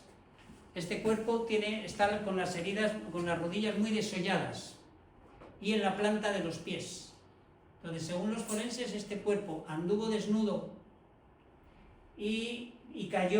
anduvo descalzo y cayó de rodillas en el terreno, y algo impediría que pusiera las manos porque cayó de bruces, cayó con la nariz contra el suelo. Porque la misma composición de la nariz se encontró en las rodillas y en la palma de los pies. Y esa tierra, el número de minerales que tiene la tierra es limitado. Pero lo que es distinto en cada sitio es la composición de la tierra. Por eso en la tierra de barro se da bien un cultivo, y en la sur es otro, y en La Rioja otro, porque la composición es distinta en cada sitio. Bueno, pues la composición de ese polvillo de la nariz y de la rodilla y de la palma de los pies es la misma que el terreno desértico de Jerusalén, alrededor de Jerusalén, que es muy raro porque tiene trazas de aragonito y de estroncio, que son, pues eso, tierras raras, cosas muy raras que están, pues allí están y en la misma proporción. Luego, según los forenses, este cuerpo anduvo descalzo en Jerusalén, cayó de rodillas en Jerusalén y cayó con la cara contra el suelo en Jerusalén. O en un sitio con la tierra exacta que es Jerusalén. Bueno, viendo un poco por partes, esto sería la parte de la espalda con la nuca. Aquí esto parecería el hombro izquierdo y el hombro derecho, y por lo tanto ya sabemos que es al revés. Bueno, y esto es por delante. Entonces las heridas, lo que dicen los forenses es que tuvo una coronación de espinas, pero algo parecido a esto, un casquete entero. Claro, si alguien piensa que esto fue una falsificación y toda la cristiandad toda la vida ha pensado en una especie de diadema, pues el falsificador es un poco inútil. Vamos a ver, si toda la cristiandad piensa que Cristo tuvo una diadema de espinas, pues hazle una diadema de espinas, no le hagas otra cosa, que van a decir cómo va a ser este Jesús. Bueno, pues no, un casquete entero. Según los botánicos, la planta que con mayor probabilidad tejió esa corona se llama Cicipus, de nombre científico, y luego todas tienen como un apellido. El apellido de esta planta toda la vida ha sido Spina Christi. O sea, toda la humanidad siempre ha pensado que esta era la planta con la que se hizo la corona de espinas, y según los botánicos ahora, sí, es la que tiene más potencia en cada espina, la distancia entre las espinas es lo que concuerda más con estas heridas que se ven ahí. Y además se mantuvo en la crucifixión, se le crucificó con ella, y por eso cada vez que se incorporaba para respirar y se golpeaba con el madero, se le volvían a clavar, y por eso una herida tan pequeña, porque claro, cada aguja hace una herida. Esa herida tuvo que mantenerse hasta el momento en que lo llevan al sepulcro. ¿Por qué se mantiene? Porque se reabren cada vez que el cuerpo se incorpora para respirar. Por eso para los forenses tuvo que tener la corona mantenida durante la crucifixión. Y se la quitan ya después. El famoso rizo de la frente, para los forenses esto es el sello de autenticidad de la tela. Esto no se le ocurre falsificar a nadie. De hecho, no hay ninguna figura, ninguna pintura, ningún retablo, ningún bajorrelieve, ninguna escultura con nada similar. Esto es la sangre. ¿Y cómo la sangre forma este recorrido tan exótico? Esa corona de espinas, ese punzamiento en la cabeza, lo que crea es dicen los forenses, neuralgia del nervio trigémino, un dolor en un nervio que tenemos en la cara, que para los forenses es uno de los dolores más intensos que se puede sufrir. Ese y el del nervio mediano en la muñeca. Y este cuerpo tuvo los dos, y los dos hechos a propósito para herir, para aumentar el sufrimiento. Bueno, si alguien se pone delante de un espejo y pone cara de dolor, se le frunce el ceño, le empiezan a surgir estas arrugas. Se pone cara de dolor ante el espejo. Bueno, pues una de las heridas de una de las espinas de la corona empieza a caer por la frente, y cuando llega a una grieta de estas, a una arruga, se queda remansada hasta que viene suficiente cantidad de sangre y puede saltarla, y se queda remansada hasta que viene un poco más de sangre y puede saltar, hasta que llega un momento en que ya no salta más, porque ya no llega más sangre. Es una herida de una espina. Esto es esto. Y además se ve en la parte final que es como si le hubieran aspirado esa sangre, esa gota de sangre de la última gota, en el último recorrido, algo lo ha quitado de ahí. En el sudario de Oviedo, en la misma posición entre ojos, orejas y todo, está la misma gota en el mismo sitio. Esto es lo que dicen los forenses, que no se le ocurre falsificar a nadie. Por supuesto, en esa época ni en ninguna, varios siglos después, se sabe lo que es el nervio trigémino y cómo se crea el gesto de dolor. O sea, nadie pudo inventar esto. O ocurre de verdad o no ocurre. Esta es la espalda, se supone que sería hombro izquierdo, hombro derecho, por lo tanto es al revés. Según los forenses, este cuerpo ha sido azotado estando desnudo, ha sido azotado. Flagelación, como esto es palestino, hebrea, judía, no, porque para los historiadores una flagelación judía son 40 latigazos menos uno, y aquí no hay 40, aquí hay más de 200. Por lo tanto, no es flagelación judía, sería flagelación romana, no hay límite. De hecho, normalmente al que se castiga a flagelación es muerte. Lo que pasa es que si es una flagelación romana, lo que nos falta es el látigo. Si nosotros pensamos en una película de romanos y en latigazos, el latigazo, el flagrum, el látigo romano, flagrum en latín es una empuñadura de madera con 3 tiras de cuero. Y esas tiras de cuero, cuando golpeo, lo que hace es una línea, una raya. Y aquí no hay rayas. En todos los crucificados en Roma, todos tienen la espalda llena de líneas que se entrecruzan. Aquí no hay. Aquí, ¿qué es lo que hay? Son como 2 bolitas de medio centímetro, juntas a 1,5 centímetros una de otra. Y siempre es lo mismo, 2 bolitas, 2 bolitas, 2 bolitas, 2 bolitas. ¿Qué látigo es? Bueno, pues en el siglo XX, con el tema del Vesubio, el volcán que destruyó Pompeya y Herculano y varias más, esas son las más conocidas, pues en las excavaciones de Herculano del siglo XX aparece por primera vez en la historia este látigo, que es el flagrum romano normal, madera y 3 tiras, pero acabada en taxilas, en bolitas de plomo, o a veces huesecillos de cordero, para desollar. O sea, este látigo es para el máximo escarmiento, para levantar carne, para que se monte el festival. Y este no se conocía, estaba descrito, pero no se conocía, no se había visto, no se ha tenido hasta el siglo XX. Por lo tanto, no se podía falsificar. Para los forenses lo que han hecho es pintar de un color los latigazos que vienen de un lado y de otro. O sea, para los forenses, cualquier película de las que ven de policías científicas, este cuerpo ha sido azotado con 2 verdugos, uno a cada lado, y te dicen la altura de cada uno. Si yo doy un latigazo, el centro del arco es mi hombro. Por lo tanto, si yo mido más o si yo mido menos, el latigazo es distinto. Entonces aquí hay un latigazo desde una altura y otro latigazo de otra misma altura. Cosas que les extrañan a los historiadores. En los verdugos tenían orden de no matar. Ya he dicho que antes normalmente la flagelación es muerte. No hay límite, muerte. Aquí tenían orden de no matar, porque no hay ningún latigazo en la cabeza ni por delante ni por detrás. No hay ningún latigazo en la zona del corazón. Este cuerpo parecería el lado derecho y por lo tanto es el izquierdo, el corazón está aquí. Tienen orden de no matar, aparentemente. El otro sitio donde no hay latigazos es en los antebrazos. En el vientre sí, pero en los antebrazos no. Pero como eso no es peligroso, lo que les está diciendo a los forenses es la postura del reo. Estaba atado de manos por delante y por lo tanto él está encorvado.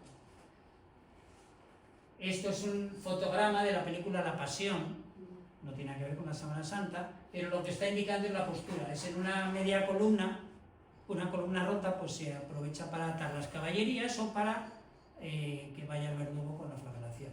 Entonces se le ata aquí y esta es la postura, y por eso los brazos, para que le va a dar el golpe, que es donde menos le va a doler. Esta es la espalda y lo que se ve es que el suero cae hacia arriba, las cosas no caen hacia arriba. Lo que les está diciendo a los forenses, les está confirmando la postura. A partir de un cierto punto de la espalda, la sangre cae hacia delante de los hombros. Si luego se incorpora en la tela, pues parece que cae hacia arriba. Y eso es lo que vemos. O sea, esto no es un dibujo, no es una representación de un flagelado. Esto es un flagelado real con las heridas reales. Se ha encontrado cantidades minúsculas, microscópicas, de carne humana y de piel humana, sin signos de descomposición. Y ahora que alguien explique cómo una piel y una carne aparentemente de 2000 años, pero aunque fuera de 2 semanas, no tiene signos de descomposición. Esto es la misma espalda. Estas líneas son mías. Hay una zona más erosionada que la contraria. Para los forenses, este cuerpo, después de ser azotado desnudo, se le puso una túnica y se le obligó a llevar la cruz. Con una túnica, porque si no, el madero hubiera desollado, hubiera abierto todas las heridas que ya estaban iniciadas. No, tuvo una túnica y se le obligó a llevar la cruz. La cruz no como en nuestras procesiones, una cruz entera. No, lo que está descrito en Roma es el elemento vertical está siempre quieto en su sitio, como escarmiento, como amenaza, más se queda siempre ahí. Solo en Jerusalén, porque el pueblo judío es muy radical en sus costumbres, lo que hacían es poner los elementos verticales el día que iba a haber ajusticiamiento y luego se lo quitaban. Porque ver sangre de cuerpo muerto, eso es sangre impura. Y eso para la religión de ellos era una tortura. Entonces, vamos a llevarnos bien. Solo en Jerusalén los elementos verticales, los estipes, se colocan para cada ajusticiamiento y luego se retiran. Pero siempre, si sigue con la costumbre, el reo lleva el elemento horizontal que se llama patibulum, solo el patibulum, desde donde se le lee la condena hasta donde se le ajusticia. Ese paseo le toca llevarlo él, atado con cuerdas. Eso es lo que dicen los forenses que tiene esto. Como esto parecería el lado izquierdo, pero el lado derecho y por lo tanto es el izquierdo, este es el derecho, el reo era diestro, más fuerte con la derecha, se le va cayendo por el lado izquierdo porque ya no puede más. Estas son las heridas de las manos, de las muñecas, los 2 brazos. Claro, de las 4 heridas habría entrada y salida, entrada y salida. De las 4, como hay 2 que no se ven porque las manos o están así o están así, luego hay 2 que nunca se ven. Y como además hay una mano encima de la otra, en realidad solo vemos de los 4 agujeros 1, que es el que vimos antes. Aquí está el clavo, ese elemento donde estaba el agujero y donde se llena de sangre y la tela acaba chupando todo y se nota. Bueno, fíjense lo distinto que es la sangre en un antebrazo y en otro. Lo que les dice a los forenses es la postura del reo. En un sitio, el reo en principio lo ponen simétrico, digamos, pero conforme va cediendo, va quedándose sin fuerzas, acaba cayendo hacia algún lado. Entonces, si cae hacia el lado derecho, esto como es la tela, parecería su brazo derecho y su brazo izquierdo, por lo tanto este es el izquierdo y este es el derecho. Para los forenses, este crucificado se vence hacia el lado derecho. Al vencerse hacia el lado derecho, estos brazos simétricos dejan de estarlo, este acaba estando muy vertical, porque yo me voy hacia su lado, y este muy horizontal, porque yo me alejo, y me quedo así. Y entonces la sangre de aquí va cayendo por el antebrazo y al llegar al codo cae al suelo. Es esto, va cayendo por el codo y aquí ya salta, cae al suelo. Pero el otro, como está muy tendido, no tiene tensión superficial para seguir y entonces pues va cayendo como le pilla. O sea, es un crucificado real que podemos seguir sus movimientos minuto a minuto y podemos reproducirlo. No es una representación de un crucificado. En ningún crucificado tenemos estas manchas así. Ningún crucificado pintado o esculpido resiste el análisis de un forense. Aquí sí. Cosas raras. Bueno, el clavo está en la muñeca. Vamos a ver, el Evangelio dice en las manos. Todos hemos estudiado que la mano es carpo, metacarpo y dedos. Carpo es muñeca. Metacarpo, la palma y dedos. La mano es mano desde que empieza la muñeca. No hay contradicción. Y segunda cosa anómala, no tiene dedo pulgar. Tiene 4 dedos en cada mano. Índice, corazón, anular, meñique. Índice, corazón, anular, meñique. No hay pulgares. Pues no es Jesús. porque claro, si a Jesús le arrancan los pulgares, en algún punto estaría contado. No, ojo, dicen los forenses, es que ese daño en el nervio mediano de la muñeca, al meterle el clavo, lo que provoca es la contracción del dedo. El dedo está doblado por dentro. Y entonces los expertos en imagen se ponen a buscar aquí y efectivamente perciben un hilito de dedo que está escondido en la parte de detrás. Efectivamente, tienen los 5 dedos, pero están doblados hacia adentro. Pero este efecto del nervio mediano, esto no se conocía en ningún momento de la historia. Este sería el espacio del stop, que es como llaman los forenses, el espacio por el que entra en la muñeca, porque no rompe nada, se hace sitio el clavo entre los huesecillos. Se han hecho pruebas con cadáveres colgándolo con el clavo en la palma. A los 20 minutos el cuerpo está en el suelo, con similar peso y compostura. A los 20 minutos están todos en el suelo, porque aquí estos tendones solo de los dedos es muy poquito para aguantar. Si pesa 80 kilos, 40 kilos cada clavo, cada mano. No lo pueden aguantar. En cambio, los que se han hecho pruebas con cadáveres aquí sí, no tiene problema. De hecho, se ha encontrado un segundo cadáver crucificado en una tumba israelí, en una tumba judía, al lado de Jerusalén, también del siglo I. Normalmente no hay tumbas de crucificados porque los crucificados no los reclaman las familias, es la muerte más ignominiosa, la que se reservaba para esclavos, para soldados desertores, o sea, la humillante. Entonces ninguna familia reclama ese cuerpo humillado. Y si lo reclaman no se lo dan, porque se trata de que se pudra y que se lo coman los pájaros y que haya escarmiento. Entonces, por lo menos hay dos que sí. Este cuerpo sí ha sido encontrado, y el de la tumba que estamos diciendo en Jerusalén del siglo I. Era un hombre especialmente fornido, fuerte, pesado, tanto que los verdugos tenían miedo hasta que se cayera, incluso poniendo el clavo aquí, y se lo pusieron donde se encuentra el cúbito y el radio, para que todos los tendones de la muñeca, todos estén aguantando el peso. Y entonces la erosión que tenían los huesos no es en la palma, en las muñecas, sino entre cúbito y radio. Y además, tanto se retorcería para que no le crucificaran, que el clavo que se pone en los dos pies, normalmente juntan un pie con otro y te clavan el clavo. Él, como se resistió, al final lo que hicieron es doblarle el pie y entrar por el lateral del talón. Por el lateral del talón. Tanta fuerza hizo que dobló el clavo. Ese clavo lo dobló, el grande, el gordo, el del pie, lo dobló, de forma que en su tumba todavía tiene el clavo en los pies porque no se lo pudieron quitar. Claro, si está ya doblado, no se lo pueden quitar. Por eso sabemos la historia, porque está enterrado con el clavo de los pies porque no se le pudo quitar.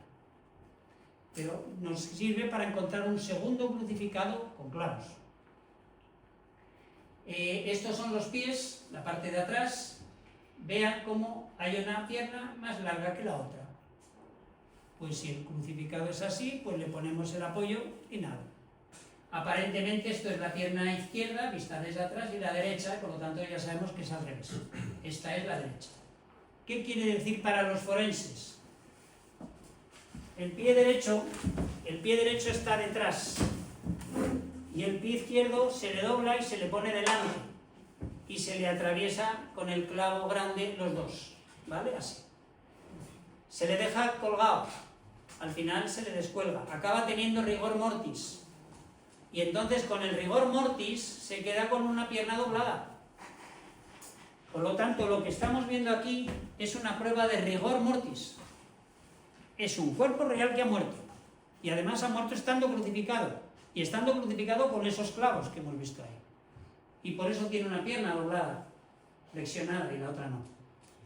Aquí estaría el agujero de la pierna, de los pies, ahí sí está en el tarso, tarso, tobillo, metatarso y dedos, ahí sí está en el tarso, pero es que, perdón, en el metatarso, pero es que como es vertical hacia abajo, pues no tiene ningún problema de desgarro, por lo tanto ahí no hay problema.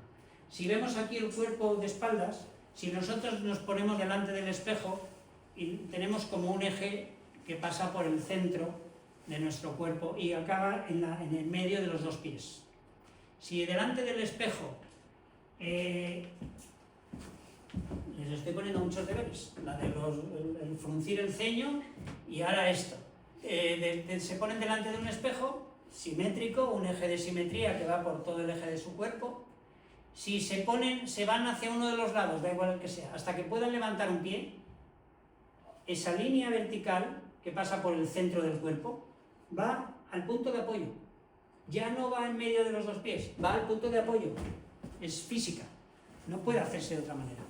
Bueno, pues si cogemos ese cuerpo y le marcamos una línea por toda la columna, desde el cuello por toda la columna, no va en medio de los dos pies, va ahí, al punto de apoyo.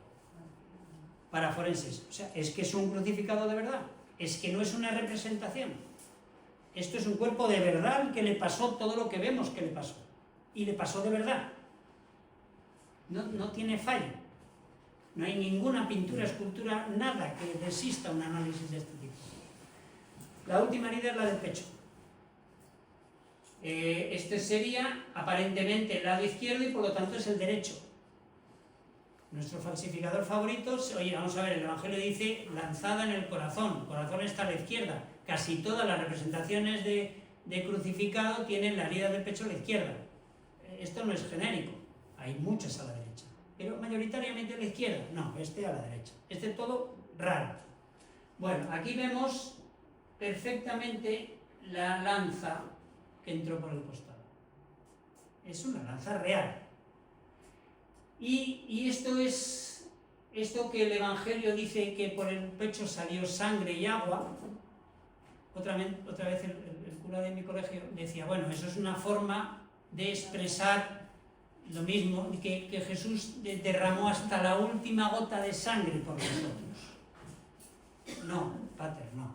Esto dicen los forenses que esto es porque la sangre, la lanza entró por el lado derecho, además te dicen entre qué costilla y qué costilla, y atraviesa el corazón que ya está encharcado, que ya está asfixiado, el cuerpo ya está muerto, y le llega al corazón. El corazón, después del último latido, ha mandado la sangre a todo el cuerpo, se ha quedado vacío, el cuerpo acaba de morir, el corazón se relaja, y entonces al relajarse le entra la nueva sangre que va a ser circulada, pero que ya no se va a circular. Por lo tanto, en un cadáver, solo en un cadáver, la aurícula derecha está llena de sangre siempre. Porque al relajarse el corazón muerto, la sangre le ha entrado en la aurícula derecha para ser bombeada y nunca será bombeada. Entonces la sangre atraviesa el pulmón de un cuerpo muerto, encharcado ya, y llega a la aurícula derecha. Al quitar la lanza, por el orificio de la lanza, porque ya no hay bombeo, ya no hay presión, sale la sangre, con el líquido pleural del encharcamiento de pulmones. Es un cuerpo que ha muerto realmente por asfixia, crucificado, y que ha sido lanceado después de muerto. Lo último ya, conclusiones, vamos a coger una zona con solamente solamente sangre, y otra con solo imagen, para ver qué conclusiones sacamos. Se ve bien lo que es un hilo de lino que está formado por 200 hilillos de lino que están torsionados, y esos 200 fibrillas forman un hilo.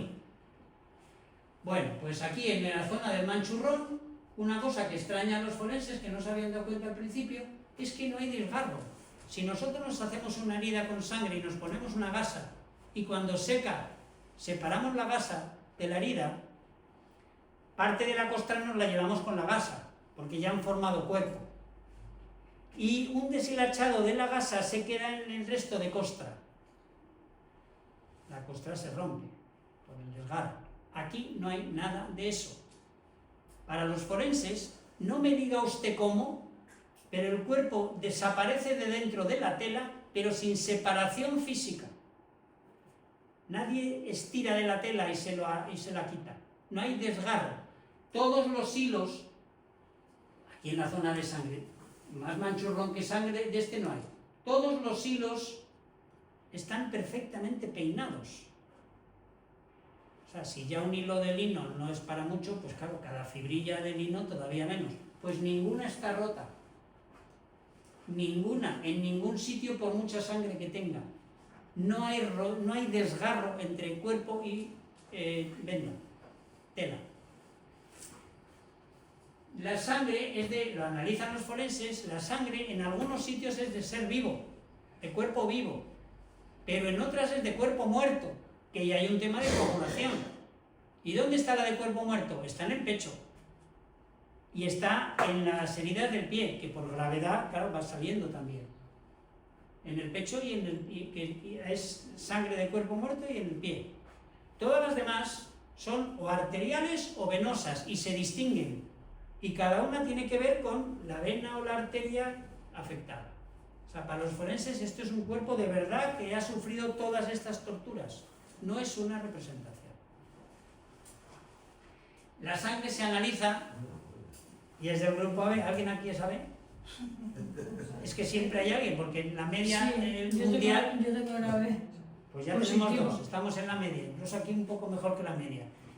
Normalmente, o sea, la media es como 3 por cada 100. Pero en el grupo palestino es del 15%, es mucho más. Es simplemente un tema de probabilidad. En el cuerpo palestino, mucha gente es grupo AB. Bueno, a la gente que empieza a estudiar esto, y sobre todo cuando nace la sindonología, cuando hay que estudiar esto, porque algún truco tiene que tener, porque milagritos no, entonces dicen, vamos a ver, muy vale, esta sangre sabe. ¿No habéis dicho que el sudario de Oviedo también era... ¿De quién es? Del mismo cuerpo. Que se analice. Pues sí, señor, la sangre de Oviedo sabe. Y se le ocurre a alguien todavía, siempre hay el listo de la clase. Y se le ocurre a alguien decir, vamos a ver, esos milagros eucarísticos de la Iglesia, ¿eso qué es? Un milagro eucarístico es un milagro que tiene que ver con la Eucaristía. Pues un sacerdote que tiene dudas de fe, ya duda de la ilusión que tenía cuando se consagró, de la fe que tenía cuando se consagró, que por decir yo las palabras de la consagración, el vino pasa a ser sangre, y el cuerpo, el pan ya consagrado pasa a ser el cuerpo, pues yo ahora ya la verdad es que ya no lo veo tan claro. Entonces reza por recuperar esa fe del momento en que se consagró, y un día está diciendo misa, dice las palabras de consagración, se arrodilla, se levanta, y el milagro más antiguo que se reconoce de ese tipo, que está en Italia en el año 700, un pueblo del anciano, ese sacerdote que tenía dudas de fe, dice las palabras, se arrodilla, se levanta, pega un grito, va todo el mundo a ver qué le ha pasado, y es que el pan blanco consagrado ya, eso no es pan, eso es como si fuera una víscera de hígado, con la misma forma, el mismo tamaño, pero eso es como una víscera. Por eso digo hígado, que es lo que más podríamos reconocer. Y la copa de vino, eso no es vino, ni huele a vino, y si tú lo mueves no tiene textura de vino, eso es aparentemente sangre. Se guardan las cosas como se guardan en el año 700 en una caja de madera con una cerradura. Y alguien dice, ¿esa sangre de quién es? De Jesús, que se analice. A ver. Pero es que además se analiza por un método que si ahora nos quitan sangre, se analiza por electroforesis, que es sangre fresca. Pero si la sangre ya lleva tiempo sacada, entonces hay que utilizar otra técnica porque esa solo vale para la sangre fresca, porque ya hay elementos de coagulación. Bueno, pues esta sangre del año 700, que ya son bolas, ya es una cosa sólida, total, se analiza por electroforesis, como si fuera sangre fresca, y es AB. Perdón. Viendo la zona de la imagen, la imagen se ve que no se limpia con nada. Cuando alguien se hace una mancha en el vestido, en una blusa, en lo que sea, y se lo llevamos a la tintorería, nos pregunta con qué nos hemos hecho la mancha, porque según con lo que sea, utilizan una técnica u otra más eficaz. Y no es lo mismo una mancha de aceite, de café, de fresas, de lo que sea. Bueno, en el mundo científico es un poco al revés. Probamos 500 elementos químicos, 500 de verdad, y vemos cuál limpia. Y somos capaces de reproducir la reacción química que produce esa limpieza. Y por lo tanto somos capaces de identificar ese elemento que no sabíamos cuál era. ese elemento inicial. Si sabemos con qué lo limpiamos, sabemos cuál era el origen. Pues aquí no conseguimos saber el origen porque no se limpia con nada. En ningún punto donde haya imagen aplicamos ningún detergente y volvemos a dejar el lino limpio, blanco, no podemos. Otra cosa es que probemos una cosa ya tan ácida o tan corrosiva que deshaga en la tela, vale, eso ya es otra cosa. Pero limpiarlo no lo limpia nada. Hasta ahora no lo hemos conocido. No le afecta el color ni el agua. Hemos visto que hay zonas chamuscadas, hay zonas con cercos de agua. Se ha hecho el análisis al lado de los cercos de agua, al lado de los chamuscados y en la parte más alejada de cercos y de chamuscado. Es exactamente igual la imagen. Ni le afecta el agua ni le afecta el calor. No hay diferencia en la imagen. Aparentemente entonces esa imagen ¿de qué es? Es la propia vejez del lino, su propia deshidratación natural. Si alguien tiene telas de las abuelas de lino, doblado en un armario, la parte del doblez, como es la más expuesta al aire, es la que oxida antes y se queda más amarillenta que lo demás. Ese amarilleado es lo que forma la imagen. Y ahora que alguien explique cómo un envejecimiento natural del lino puede formar una imagen de hombre por delante y por detrás en 4 metros. No tiene explicación. Además se vio que tenía en los labios como si tuviera los labios cortados. Se analizaron con máxima resolución los labios y no tienen los labios cortados. Es que se le ven los dientes a través de los labios. O sea, es como si esa energía que ha formado la imagen tuviera propiedades de rayos X, de resonancia magnética, y hace que transparente. Y entonces se ven los dientes a través de los labios. Y entonces se ha buscado pues, en los sitios donde estuviera muy en contacto el cuerpo con la tela, por ejemplo los nudillos. Y efectivamente, que no lo habíamos visto antes, se ven las falanges dentro de los dedos. El tema es que no hay ninguna energía así. Alguna vez ponía una imagen que hablaba de la radiación que pudo haber formado esta imagen. Ponía radiación entre comillas, porque ninguna radiación es así. Una radiación es eso, ya digo, una bombilla que se enciende y da energía en todas las direcciones, luz en todas las direcciones, y por tanto energía en todas las direcciones. Pues lo que formó la imagen solo lo forma en una dirección.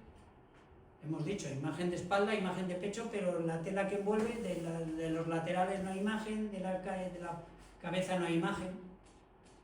Bueno, el tema es, la pregunta sería, bueno, el tema es que no hay ninguna radiación que sea posible, y menos a partir de un cuerpo muerto. Es que estamos aquí diciendo desde que hemos empezado que este cuerpo muerto, de repente sale una energía, de un cuerpo muerto. Y nos quedamos tan tranquilos. Y si eso es así, que no puede ser, ¿quién es ese cuerpo muerto? Cuando en el 1898, que no dije la fecha, se hace la primera fotografía, esa primera, 1898, claro, la ciencia se pone a trabajar, sobre todo los agnósticos, los ateos, porque hay que buscarle explicación a algo imposible, pero que existe. Y entonces se le encarga a lo más en cultura en Europa, que era la Academia de Ciencias de París. Entonces se le encarga a la Academia de Ciencias de París, oficialmente, que estudie la tela y que diga dónde está el truco, cómo se pudo hacer eso. Y entonces asume el reto un médico que se llama Yves Delage, declarado ateo por sí mismo, y que le acompaña un biólogo que se llama Paul Vignon. Cada uno tiene su nombre y apellido. Este sí era cristiano, pero es el ayudante. Y entonces con lupas, con los métodos que había en la época, hacen sus estudios. Estamos hablando, la primera foto, 1898, y en 1902 ya está el primer estudio. O sea, inmediato, corriendo, esto hay que buscarle explicación.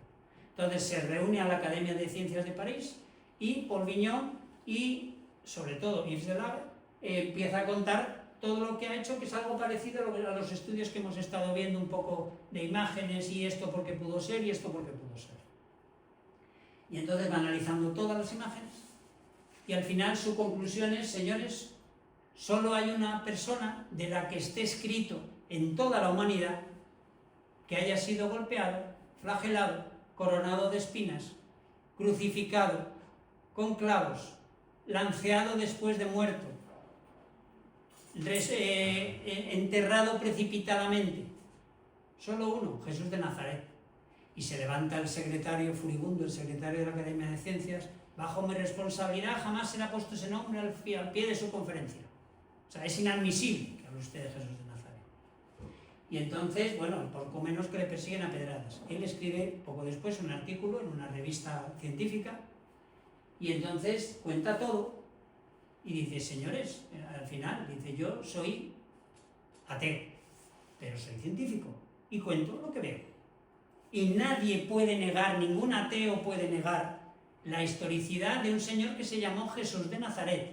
Eso es así. Lejos de mí pensar que sea Dios ni que sea nada, pero que existió es indudable. Y por lo tanto, que a estas alturas de la historia aparezca algo que le perteneció, pues no sé en qué puede extrañar. Ese es el problema, que parece que es Jesús de Nazaret. Porque si esto dijera, esto tiene toda la pinta de que es un faraón que se llamaba Akenatón 27, pues empiezas a desenrollar las vendas, aparece un escarabajo, Akenatón 27, pues mira que si es Akenatón 27, sigues quitando vendas, aparece el segundo escarabajo, Akenatón 27, pues va a ser Akenatón 27. Al tercer escarabajo que aparezca se le pone una placa y se le lleva al museo y se acabó la historia, Akenatón 27. Pero aquí todo dice que es de Jesús de Nazaret. Y eso no es admisible. Porque si es admisible, si admitimos que es Jesús de Nazaret, hay que admitir que los evangelios tienen razón, porque todo lo que vemos aquí es la tortura que sufrió una persona que sufrió las mismas cosas que dicen los evangelios. Pero es que es peor, es que después del capítulo de la muerte de Jesús viene el capítulo de la resurrección. Entonces, posiblemente, mientras no se considere siquiera como hipótesis de trabajo la resurrección del cuerpo de la Sábana Santa, no podremos explicar cómo se formó la imagen, pero eso ya, de eso comprenderá que yo no puedo hablar. Buenas tardes, hasta aquí.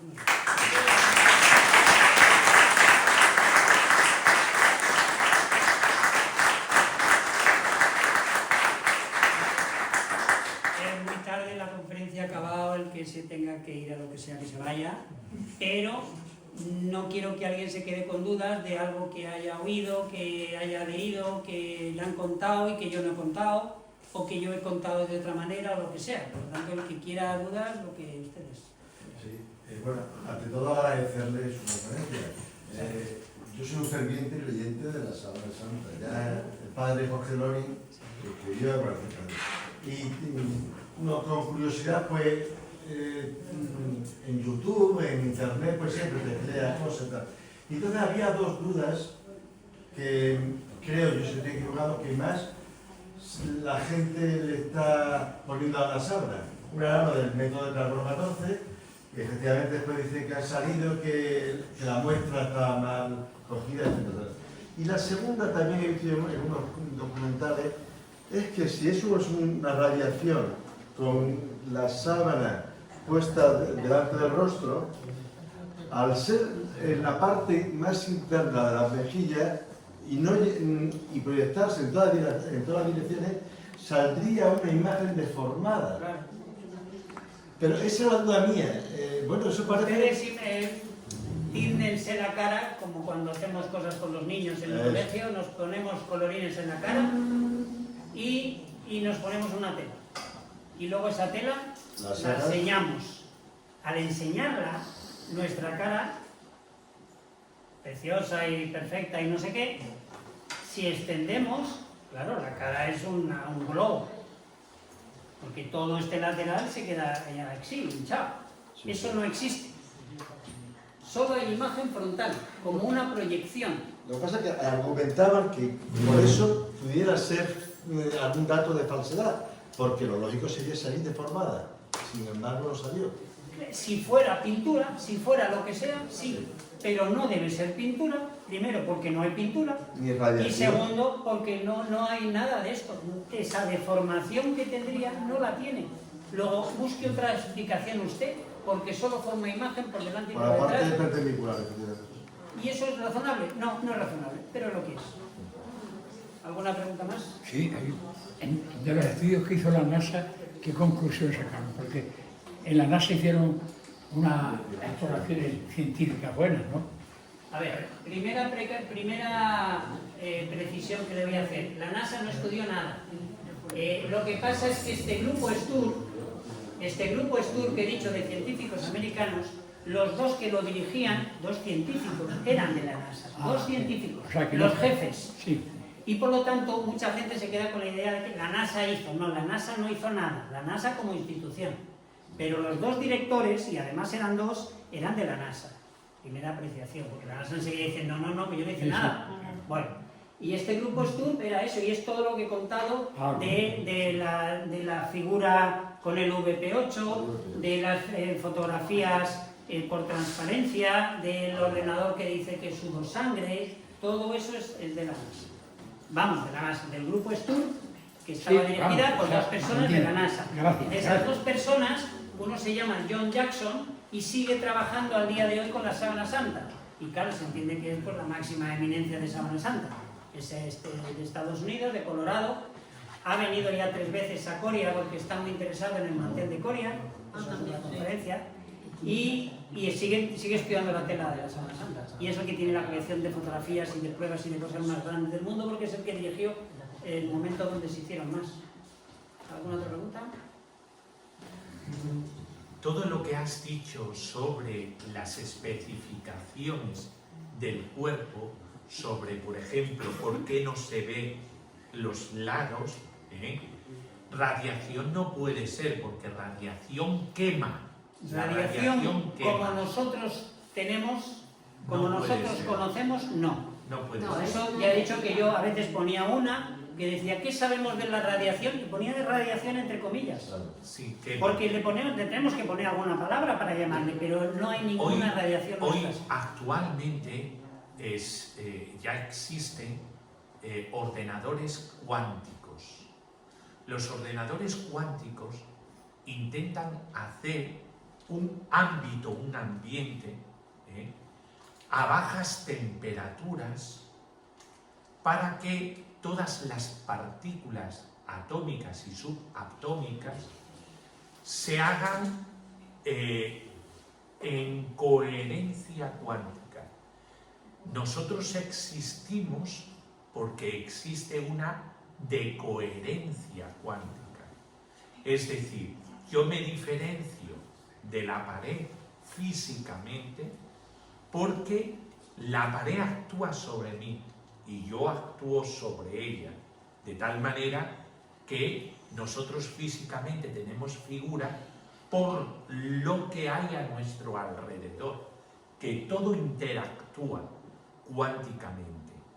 Ahora, cuando existe un ambiente de coherencia cuántica, no existe relación entre los átomos y al no haber reacción entre los átomos, se produce algo muy extraño, que es que no existe esa interrelación física. Con esto que estoy diciendo que si en el cuerpo de este crucificado se hubiera dado una energía, no una energía como nosotros la conocemos, sino una energía a menos 273 grados centígrados.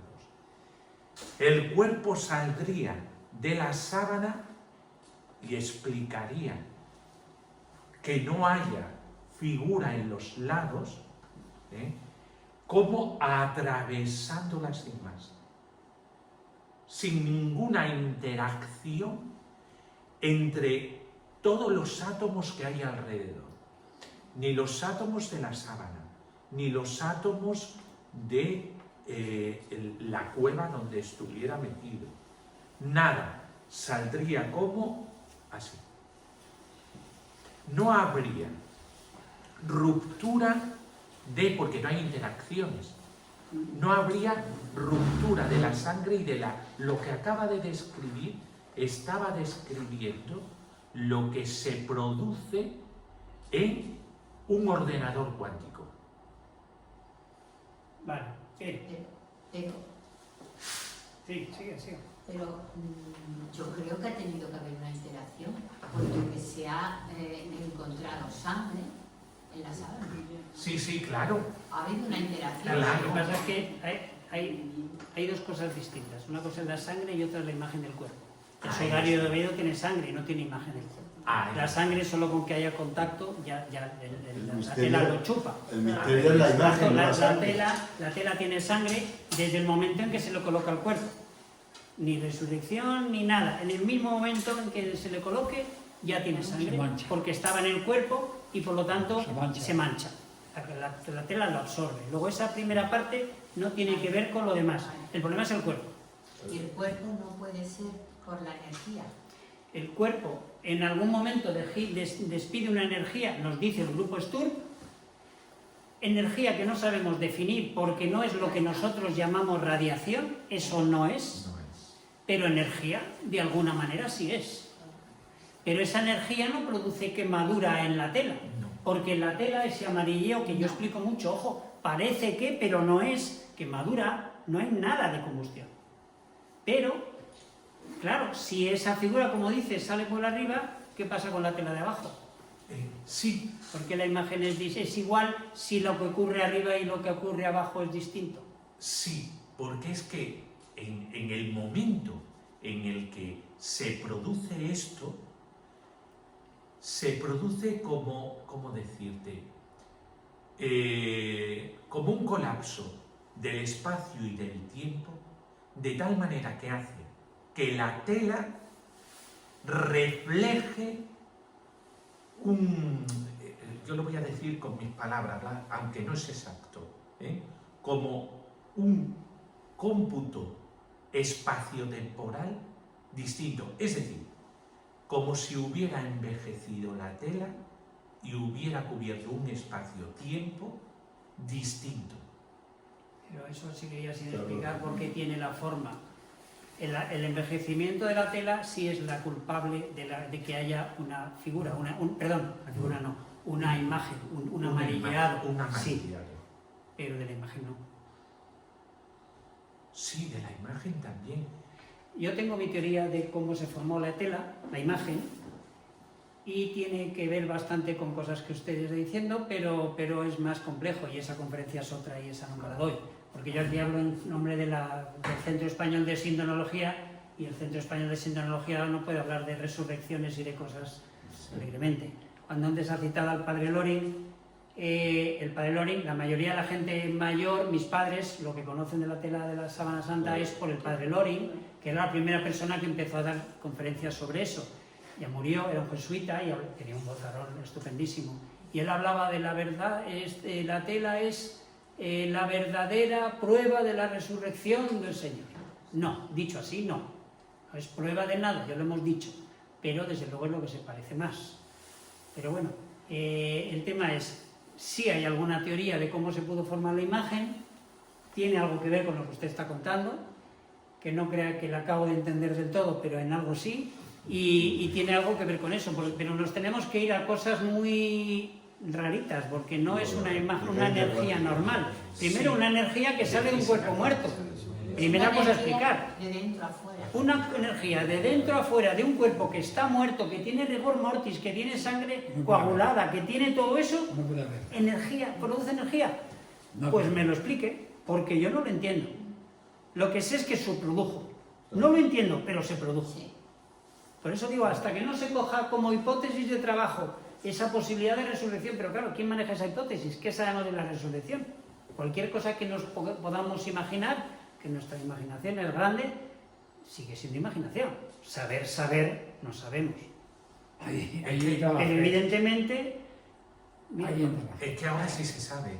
Es decir, esto de lo que estoy hablando se está haciendo ahora. sí, pero eso no es resurrección.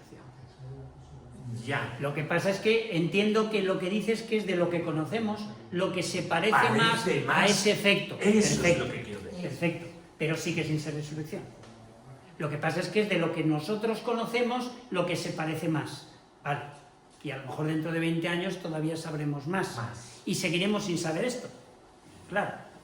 Lo que pasa es que nos acercaremos más, pero seguirá siendo una hipótesis.